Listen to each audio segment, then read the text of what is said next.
Bonjour à tous et à toutes.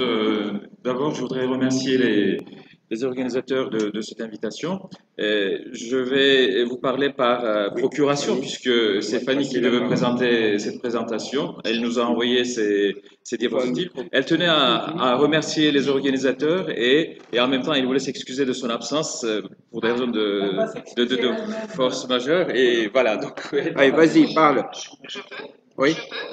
Oui, bonjour à tout le monde et merci beaucoup d'avoir prévu ce petit moment de transmission directe alors que je devais être avec vous aujourd'hui pour présenter dans ce symposium le topo sur les particularités du syndrome d'apnée du sommeil chez le sujet âgé. Je vous présente toutes mes excuses pour mon absence. Malheureusement, je suis contrainte de rester à Paris en ce moment, mais heureusement, le programme n'a pas été impacté. J'ai envoyé les diapositives et Aki assure la présentation. Il connaît très bien le sujet. J'en profite aussi pour remercier très vivement Alassane et tous les membres du comité scientifique et du comité d'organisation de m'avoir invité. Et je les félicite vraiment chaleureusement de leur belle initiative d'organisation avec un très joli programme et des orateurs de qualité. En tout cas, moi, je n'ai aucun doute. Je suis certaine du succès de ce congrès et j'espère vivement vous retrouver lors des prochaines éditions. Pour finir, je vous souhaite un excellent congrès et un excellent séjour à Armanet et je vous dis à bientôt. Merci. Merci, Fanny. Merci, Lassane. Merci beaucoup.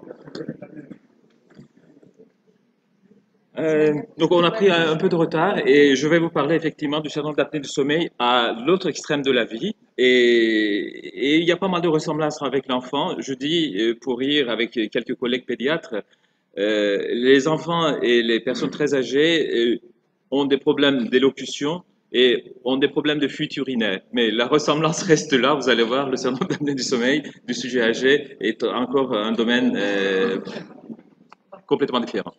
Alors, dans quel contexte je voudrais vous parler de syndrome d'apnée du sommeil et de sujet âgé? Tout d'abord, c'est une affection chronique et invalidante, voire mortelle par ses complications. Donc ça, c'est une notion très très importante. Et puis, le syndrome d'apnée du sommeil est sous-diagnostiqué dans les populations âgées.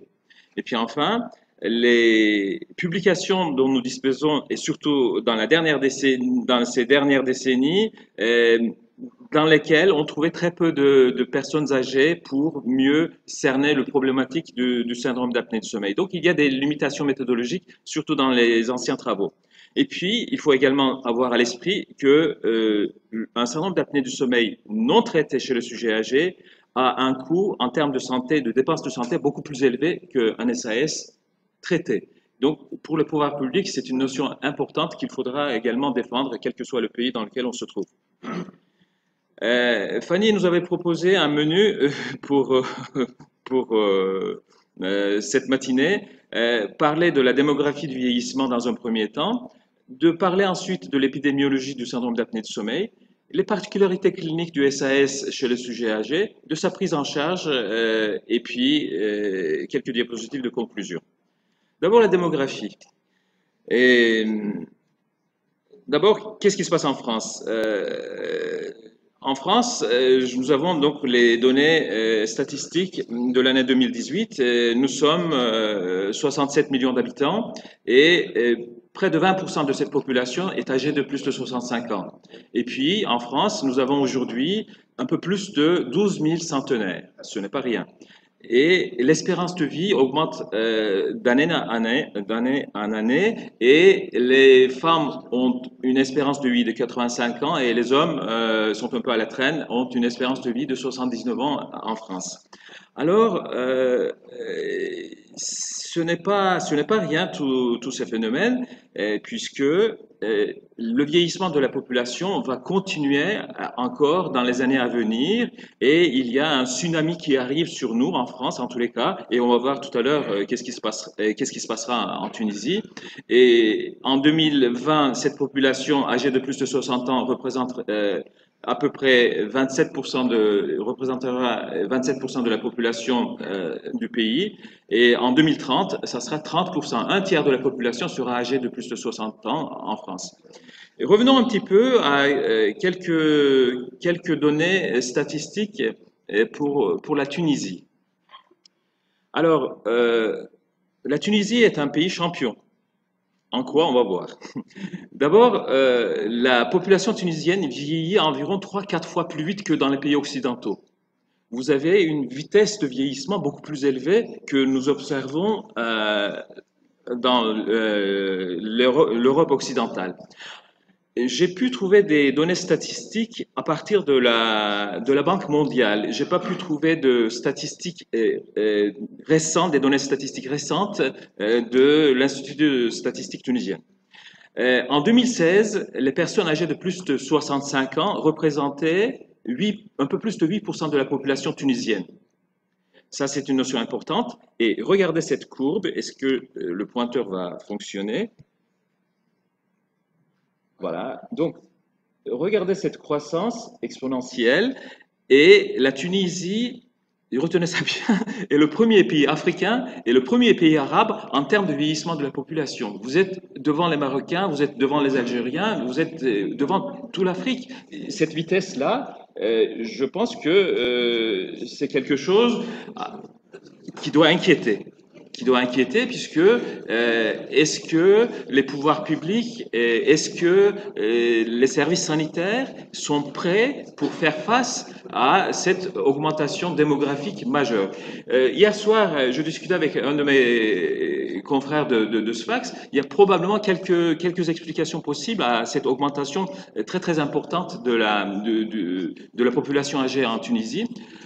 Une des explications possibles et l'expatriation des jeunes populations qui quittent la Tunisie. Donc ça peut être une des explications possibles, mais une autre explication possible serait également c'est à cause de vous, parce que l'amélioration de la prise en charge sanitaire contribue également à l'augmentation de l'espérance de vie et de l'augmentation de cette population. Et enfin, il y a probablement une troisième cause, c'est la baisse de la fécondité en Tunisie, parce que ici, une femme fait 2,1 enfants,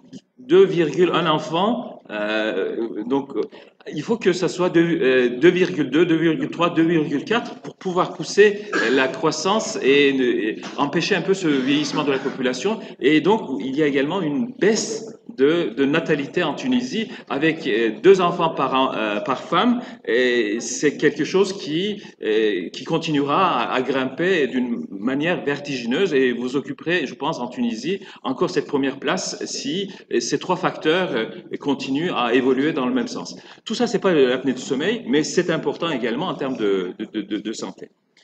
Je viens aussi au concept de vieillissement, puisque c'est important pour mieux comprendre un peu l'enjeu autour du syndrome d'apnée du sommeil. Pour les médecins du vieillissement, c'est quelque chose de classique.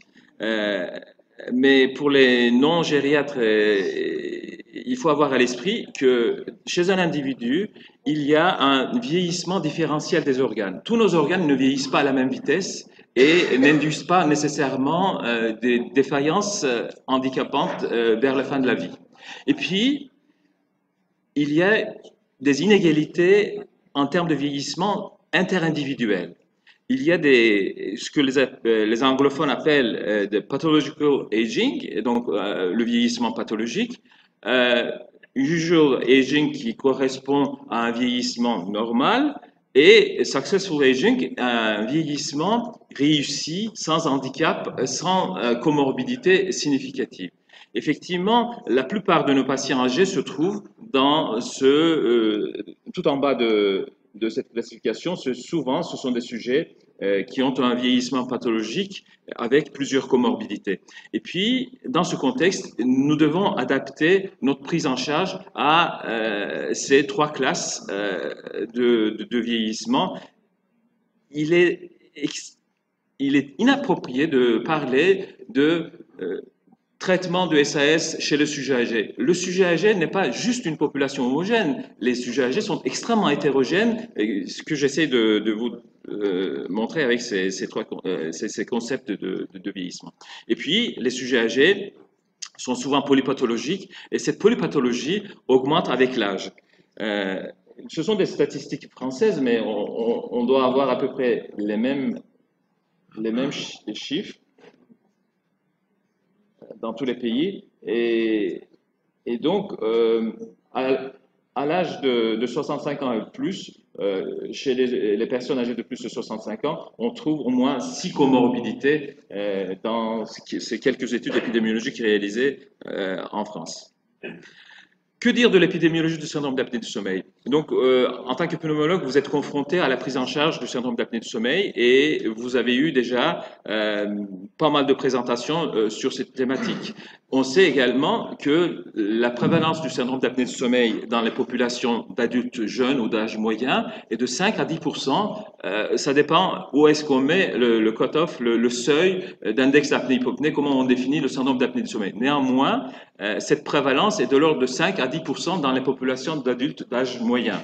Or, dans des études de cohortes américaines ou dans des études épidémiologiques qui ont inclus plus de 8000 sujets vivant à domicile, on constate que la prévalence du syndrome d'apnée du sommeil augmente avec l'âge et atteint même les 20-25%.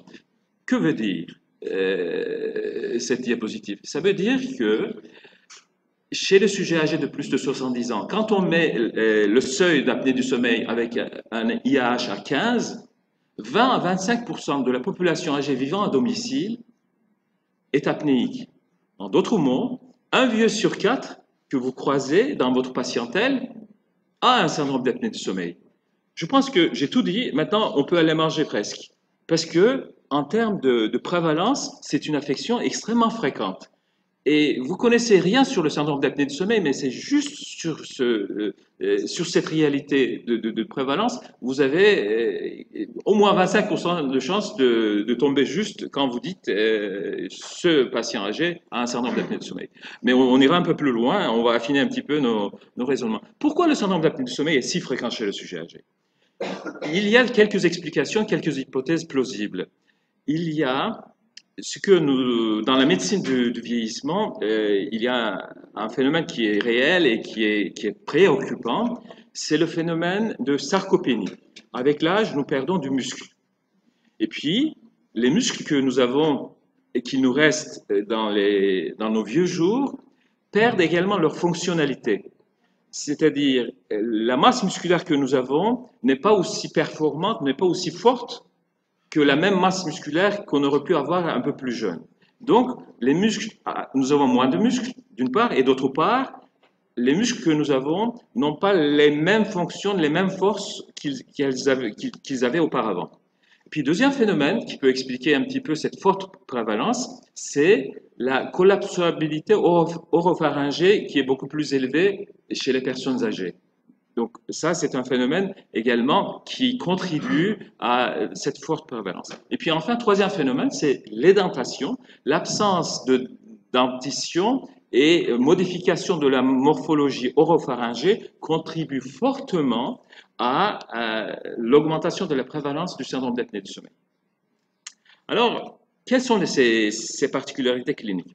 Avant de parler des particularités cliniques, chez le sujet âgé, on définit l'apnée comme on le définit chez un adulte. L'hypopnée est on garde exactement la même définition. Et puis, un index d'apnée-hypopnée correspond au nombre d'événements respiratoires par heure de sommeil. Et selon la ASM, donc la Société américaine de médecine du sommeil et de sa classification de 2012, on classe les apnées en termes de sévérité, léger, modéré à sévère, et on parle de syndrome d'apnée du sommeil sévère si cet index d'apnée-hypopnée est supérieur à 30.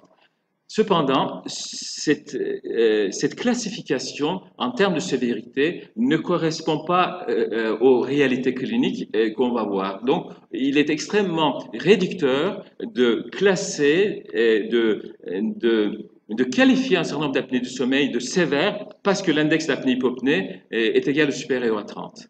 Il y a peut-être d'autres paramètres cliniques et d'autres paramètres polysomnographiques que nous devons prendre en considération. Sur le plan clinique, voici la présentation typique du syndrome d'apnée du sommeil chez le jeune, enfin chez l'adulte d'âge moyen. Mais ce tableau clinique classique est rarement observé chez le sujet âgé. En ce qui concerne les manifestations nocturnes, les ronflements et les apnées observées, c'est pas toujours facile de faire dire aux patients s'ils ronflent ou s'ils font des pauses respiratoires. La nicturie peut se confondre également avec des problèmes prostatiques ou l'utilisation de diurétiques. Puis en ce qui concerne les manifestations diurnes, la somnolence diurne excessive peut passer inaperçue ou peut être tolérée socialement ou individuellement, mais également la somnolence diurne excessive, comme vous savez, il y a une échelle de somnolence universelle qui s'appelle l'échelle d'Epworth. Alors, l'échelle d'Epworth n'est absolument pas adaptée au sujet âgé et l'échelle d'Epworth n'est pas validée chez le sujet âgé. Je vais vous dire une chose qu'on ne vous dit jamais, l'échelle d'Epworth n'est même pas validée dans sa version française.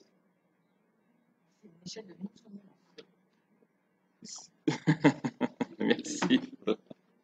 Et mes collègues qui font de SAS de l'enfant connaissent également les limites de l'échelle d'Epworth. Donc, pour toutes ces raisons-là, chez le sujet âgé, des personnes qui connaissent pas les concepts de vieillissement parlent très facilement en disant le sujet âgé apnéique n'est pas somnolent. C'est réducteur. Et puis le morphotype, l'obésité manque souvent chez le sujet âgé.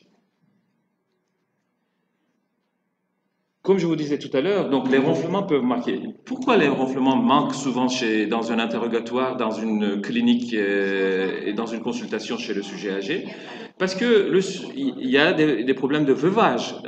Il n'y a pas de partenaire de lit. Mais s'ils sont mariés, ils ne dorment pas nécessairement dans le même lit ou ne dorment pas nécessairement dans la même chambre. Ça, c'est le premier élément. Et puis, s'ils sont tellement amoureux et ils dorment toujours dans le même lit, le partenaire de lit est peut-être sourd. Ou bien, le partenaire de lit est déjà atteint des troubles de la mémoire et le lendemain, ils ne se souviennent pas que celui qui est à côté ou celle qui est à côté ronflait à tue-tête et qu'il dit « Chérie, tout s'est bien passé cette nuit et que je n'ai rien entendu. » Sauf que il y avait ces soucis. Donc, plaisanterie à part, effectivement, cette symptomatologie n'est pas rapportée. C'est pas parce que ce n'est pas rapporté que ça n'existe pas. C'est un autre problème. Et puis, un certain nombre de patients vivent également dans les institutions et dans les hôpitaux, et pour eux, effectivement, il est difficile d'avoir ces descriptions détaillées. Et on trouve également ce phénomène dans des études épidémiologiques en ce qui concerne diminution de ce qu'on appelle donc chez les sujets âgés, les ronflements et les apnées observées sont peu souvent rapportés. Avec le vieillissement, l'interrogatoire devient problématique. Et en ce qui concerne l'obésité, on note également une absence d'obésité avec l'âge. Plus on avance en âge, plus la surcharge pondérale et l'obésité disparaît chez les apnéiques au profit de 3 critères que je vous avais annoncés au début de cet exposé. Donc, en ce qui concerne la somnolence diurne excessive, je disais, l'échelle d'Epworth n'est absolument pas adaptée, mais il y a d'autres outils qui ont été validés dans des populations âgées, voire dans des populations adultes, à 3 items, qui s'appellent Observation Based Diurnal Sleepiness Inventory, ou qu'on peut appeler ODSI, qui contribuent d'une manière beaucoup plus appropriée à l'appréciation de la somnolence diurne excessive dans ces populations seniors, mais également dans des populations un peu plus jeunes. Et c'est un outil qui comporte 3 items. Le premier item apprécie les moments de somnolence dans des situations qui nécessitent une forte présence, une activité, un état de vigile qui doit être maintenu. Et si effectivement il y a une somnolence ou assoupissement alors que le sujet est à table, alors que la personne conduit, ou bien il est en train de discuter, il s'assoupit, et ce sont des phénomènes pathologiques pour lesquels on utilise des scores très, très élevés. Et le second item de cet outil apprécie la somnolence dans des situations de passivité ou d'activité ou qui ne nécessitent pas beaucoup d'attention soutenue.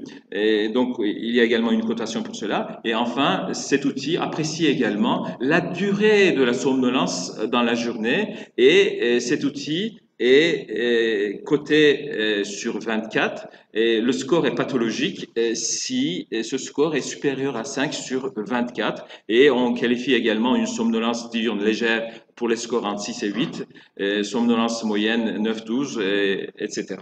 Et nous pensons que cet outil est beaucoup plus approprié pour une utilisation dans les populations seniors. Et en tous les cas, il n'est pas interdit d'utiliser Epworth plus cet outil qui peut aussi orienter les conduites thérapeutiques. Quelles sont les particularités du SAS du sujet âgé? D'abord, ce sont des signes d'appel ou des complications.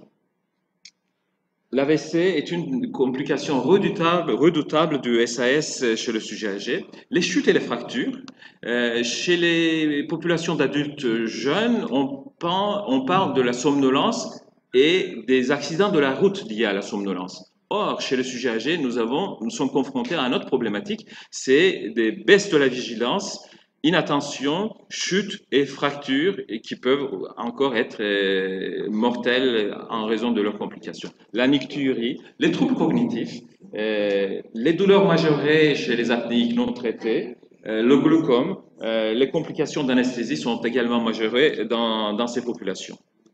Comme le temps avance, effectivement, sur cette diapositive, nous voyons que dans les populations âgées apnéiques, le risque d'AVC est multiplié par 2,5 fois, 3 fois si ce syndrome d'apnée du sommeil n'est pas traité. Si le syndrome d'apnée du sommeil est traité, le risque de faire un nouvel AVC est diminué et est au même niveau que les personnes non apnéiques. Dans cette étude américaine, encore une fois, on voit le SAS comme un facteur de risque d'AVC, notamment chez les victimes d'un AVC. La présence d'un SAS obstructif avec un index supérieur à 15 est un facteur de risque de décès. Dans une autre étude américaine, on voit que le syndrome d'apnée du sommeil est un facteur de risque de mortalité si ce syndrome d'apnée du sommeil est associé à une somnolence diurne excessive, appréciée pas par l'échelle d'Epworth, mais par d'autres questionnaires. Donc, la somnolence diurne excessive associée au SAS chez le sujet âgé est un facteur de risque de mortalité. Une autre étude de cohorte, beaucoup plus récente, chez le patient âgé, le SAS sévère non traité est un facteur de risque de mortalité cardiovasculaire et ce risque est réduit après le traitement par PPC. Donc ici, ce sont des apnéiques sévères. Ici, ce sont des apnéiques modérées. Et ici, une fois que les apnéiques sévères sont traités par CPAP, leur taux de mortalité est pareil que le groupe contrôle avec un IH inférieur à 30. L'heure avance, je vous disais, donc nous avions fait une petite étude de suivi chez des patients âgés avec syndrome d'apnée du sommeil et chuteurs, et chez qui on avait découvert effectivement des syndromes d'apnée du sommeil. Le traitement du syndrome d'apnée du sommeil par PPC avait supprimé toutes ces chutes itératives chez ces patients apnéiques, et parce qu'ils avaient une bien meilleure vigilance, et ils voyaient mieux où ils posaient les pieds, et c'était assez spectaculaire. La nicturie, effectivement, est un symptôme souvent rencontrés chez le sujet âgé, et je reçois pas mal de sujets âgés adressés par des urologues en France, dans ma ville à Lyon, parce que une fois qu'ils ont éliminé des problèmes d'infection urinaire et de prostate, ils disent que cette nicturie n'est pas d'origine urinaire ou néphrologique, il faut chercher un syndrome d'apnée du sommeil. Le SAS accélère la survenue d'altérations cognitives modérées, mild cognitive impairment, voire de la maladie d'Alzheimer. Donc le SAS, à travers cette hypoxie, à travers la fragmentation du sommeil, contribue comme un cofacteur péjoratif dans l'évolution et le développement de la maladie d'Alzheimer et de troubles cognitifs. On retrouve également sur cette diapositive ce raisonnement, notamment le SAS est reconnu comme une étiologie possible de démence vasculaire. Je vais un peu vite. Effectivement, qu'est-ce que nous avons à notre disposition pour diagnostiquer ou dépister le syndrome d'apnée du sommeil? Bien évidemment, l'examen, le gold standard, l'examen de référence reste toujours la polysomnographie. Et dans certaines conditions et dans certains environnements, on peut remplacer la polysomnographie par une polygraphie respiratoire. L'oxymétrie ne fait pas le diagnostic de SAS, mais des hypoxies en dents de scie sur un enregistrement nocturne d'oxymétrie peut orienter le diagnostic. Néanmoins, l'oxymétrie n'est pas un outil diagnostique, mais un outil d'orientation. Et puis, il y a un questionnaire ONSI qui est utilisé chez des malades hospitalisés ou dans des institutions qui permet de repérer les patients apnéiques, potentiellement apnéiques. C'est un outil également validé. Et c'est un outil non invasif rempli par le personnel de l'hôpital de nuit, par les infirmières de nuit, qui consiste à réaliser 5 visites standardisées au pied du lit du patient pour apprécier la respiration. Est-ce que cette respiration est sonore? Est-ce que cette respiration est accompagnée de ronflements? Est-ce qu'il y a des pauses respiratoires? Et le test est positif si l'observateur est témoin des pauses respiratoires, ou si l'observateur est témoin d'une respiration bruyante ou de ronflement, le test est positif et à ce moment-là, effectivement, il faut aller nécessairement un peu plus loin. Et c'est une notion, c'est un concept très, très important, l'évaluation gériatrique approfondie, qui consiste à évaluer le sujet dans son ensemble, pas uniquement pour ses troubles respiratoires, et c'est le début d'une prise en charge sur mesure, l'évaluation gériatrique, et les bénéfices individuels et collectifs sont indéniables et qui ont été déjà démontrés. Et je pense que chez des patients âgés suspectés de SAS ou avec SAS confirmé, une évaluation gériatrique permet une approche beaucoup plus individualisée, beaucoup plus personnalisée de la prise en charge. Et puis en termes de prise en charge, le choix du traitement dépend des symptômes, de la sévérité du syndrome, mais quand je parle de la sévérité du syndrome d'apnée du sommeil, je vais au-delà de l'index d'apnée-hypopnée. Le temps avance, je ne veux pas développer, si ceux qui n'ont pas trop faim peuvent poser encore des questions, on peut en parler, mais aussi l'évaluation gériatrique, c'est quelque chose d'important. Et enfin, comme nouveauté, ce que nous avons en France, avec le journal officiel de décembre 2017, mais qui est appliqué désormais pour la prise en charge du syndrome d'apnée du sommeil et son remboursement par la sécurité sociale, qui est un peu mieux qu'avant. Il n'y a pas de recommandations ou dans le journal officiel chapitre particulier pour les seniors, pour les sujets âgés. Néanmoins, c'est beaucoup mieux que les critères que nous avions auparavant. Si nous avons un index d'apnée-hypopnée égal ou supérieur à 30, au moins, nous devons avoir 3 symptômes cliniques parmi ceux-là. Fatigue diurne, somnolence diurne, ronflement, sensation d'étouffement, céphalie matinale ou nicturie. Et on peut effectivement appareiller ces patients.